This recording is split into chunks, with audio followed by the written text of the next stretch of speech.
नमः संस्कृताय मित्रों। आज हम लोग नीति शतकम में परिशिष्ट के अंतर्गत कुछ श्लोकों का वाचन करेंगे। पहला श्लोक अनुष्टुप छंद में है। श्लोके षष्ठम गुरुगेयम सर्वत्र लघु पंचमम द्विचतुष्पादयो हैश्वम सप्तम दीर्घमन्यो आलस्यम हि मनुष्याणां शरीरस्थो महारिपु नास्ति उद्धं समो बन्धु कृत्वायं नावसीदति एके नापि हि सूर्येण पादाक्रान्तं महीतलं क्रियते भास्करेणेव स्फुरित तेजसा को वा न याति वंशं लोके मुखे पिण्डेन पूरितः मृदंगो मुखलेपेन करोति मधुरध्वनिम्। अगला श्लोक आर्य छंद में है।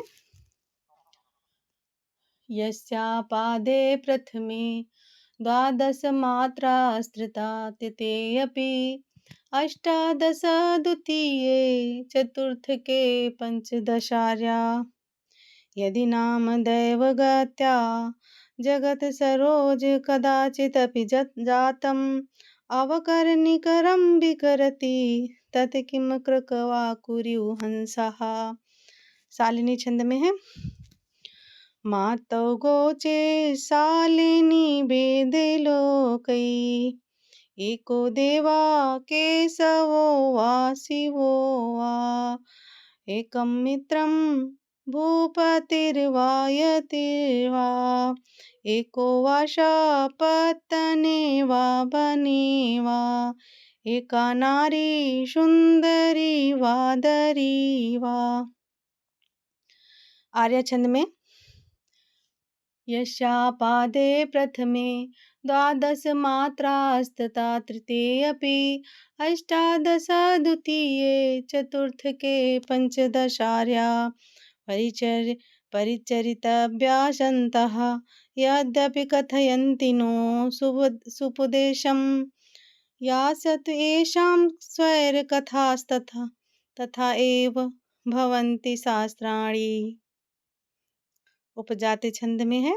अनन्तरोधि ऋतलक्ष्म भाजौ पादौ यदीया उपजाति यस्या वाचो हि सत्यं परमं विभूषणं लज्जांगनाया कृशता कटौ च द्विजस्य विद्येऽनु पुनस्तथा क्षमाशीलं हि सर्वस्य नरस्य भूषणम्। अगला छंद शार्दूल विकृत छंद में है।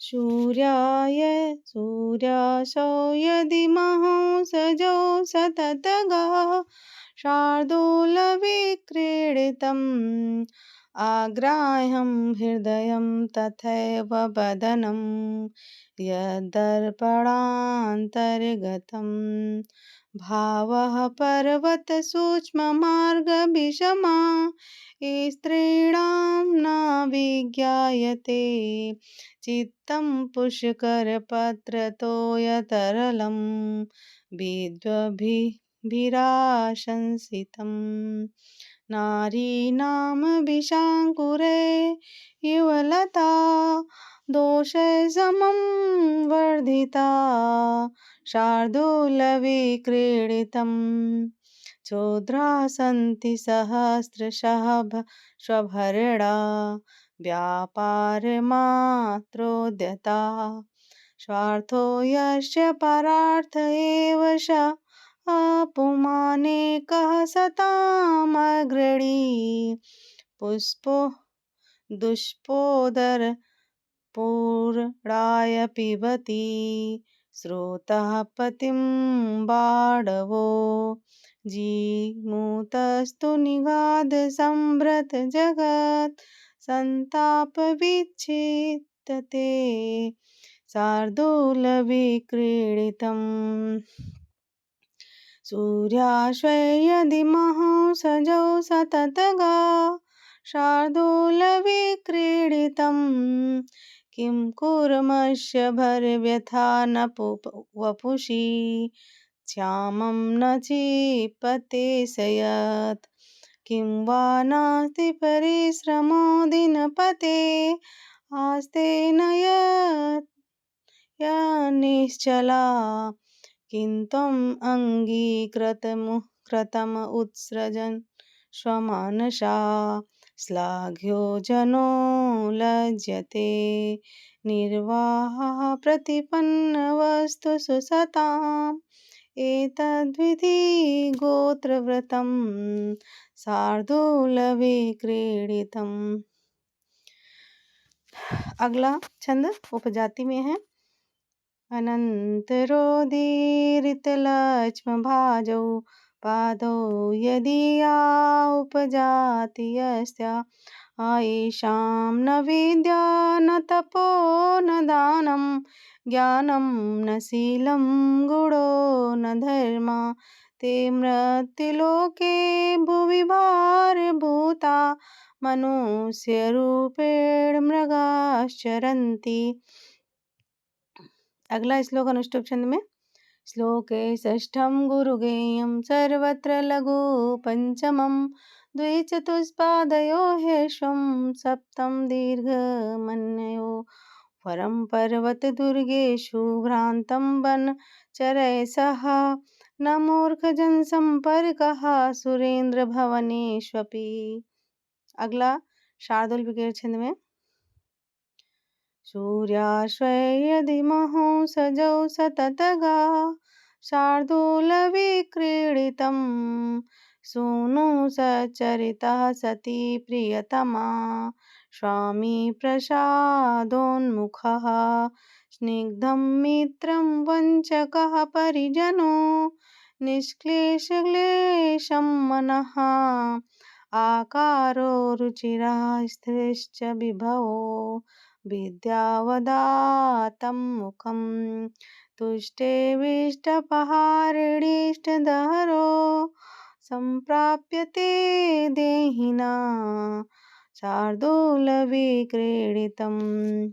अगला श्लोक वसंतलिका छंद में है। उक्ता वसंत तिलका तब जा जगौगा तानीन्द्रियाणि सकलानि तदेव कर्म सा बुद्धिः प्रतिहता वचनं तदेव अर्थोस्मरणा विरहिता पुरुषा स एव त्वन्याचरणेन भवति विचित्रमेतत् उक्ता वसंततिलका तब जा जगौगा। अगला श्लोक अनुष्टुप छंद में है। श्लोके षष्ठं गुरुगेयं सर्वत्र लघु पंचमं द्विचतुष्पादयो ह्यश्वं सप्तं दीर्घमन्यो त्वमेव चातक आधारो असीति केषां न गोचरः किम् अम्बोधवस्माकं कार्पण्योक्ति प्रतीच्यसे। श्लोके षष्ठं गुरुगेयं सर्वत्र लघु पंचमं द्विचतुष्पादयो ह्यश्वं सप्तं दीर्घमन्यो। अगला श्लोक शार्दूल विक्रीड छंद में है। रे रे चातक सावधान मनसा मित्रं क्षणं श्रूयताम् अम्बोधा भवो हि सन्ति गगने सर्वेऽपि नैतादृशा केचिद् वृष्टिभिः आद्रयन्ति वसुधा गर्जन्ति केचिद् वृथा यं यं पश्यसि तस्य तस्य पुरतो मा ब्रूहि दीनं वचा शार्दूलविक्रीडितं सूर्याश्वयदिमः सजौ सततगा शार्दूलविक्रीडितम्। अगला श्लोक वसंतलिका छंद में है। उक्ता वसंततिलका तब जा जगौगा किं तेन हिमगिरिडा रजता दृढा वा यत्राश्रिताश्च तरवस्तरवस्त एव मान्यामहेमलयमेव यदाश्रयेण कुटजा अपि चन्दनाशु तावसन्ततिलका तभजा जगौगा। अगला श्लोक अनुष्टुप छंद में है। श्लोके षष्ठं गुरुगेयं सर्वत्र लघु पंचमं द्विचतुष्पादयो हे स्वं सप्तं दीर्घमन्यनो पातितोऽपि कराघातै उपत्येव कन्दुकः प्रायेण साधुव्रतानां स्थायिन्यो विपत्तयः कर्मायत्तं फलं पुंसां बुद्धिकर्मानुसारिणी तथापि शुद्धया भाव्यं सुविचार्यो कुर्वता। श्लोके षष्ठं गुरुगेयं सर्वत्र लघु पंचमं द्विचतुष्पादयो हेष्वं सप्तम दीर्घमन्ययो। अगला श्लोक शार्दूल विकृत छंद में है। सूर्याश्वे यदि महंसजौ सततगा शार्दूलविक्रीडितं पत्रं नैव यदा करीरविटपे दोषो वसन्तस्य किं नो लोकोऽपि अवलोक्यते यदि दिवा सूर्यस्य किं दूषणं धारा नैव पतन्ति चातकमुखे मेघस्य किं दूषणं यत्पूर्वं विधिना ललाटलिखितं तन्मार्जितुं कक्षमा शार्दूलविक्रीडितम्। अगला श्लोक वसंतलिका छंद में है।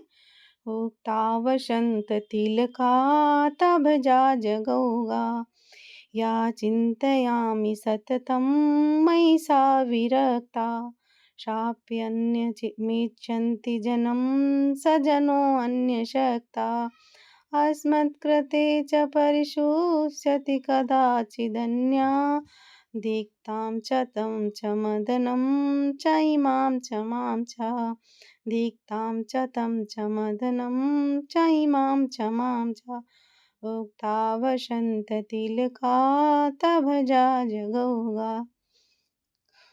मित्रों, हम लोगों का नीति शतकम का वाचन पूरा हुआ। अब अगले वीडियो में हम लोग शाकुंतलम के श्लोकों का वाचन करेंगे। धन्यवाद मित्रों।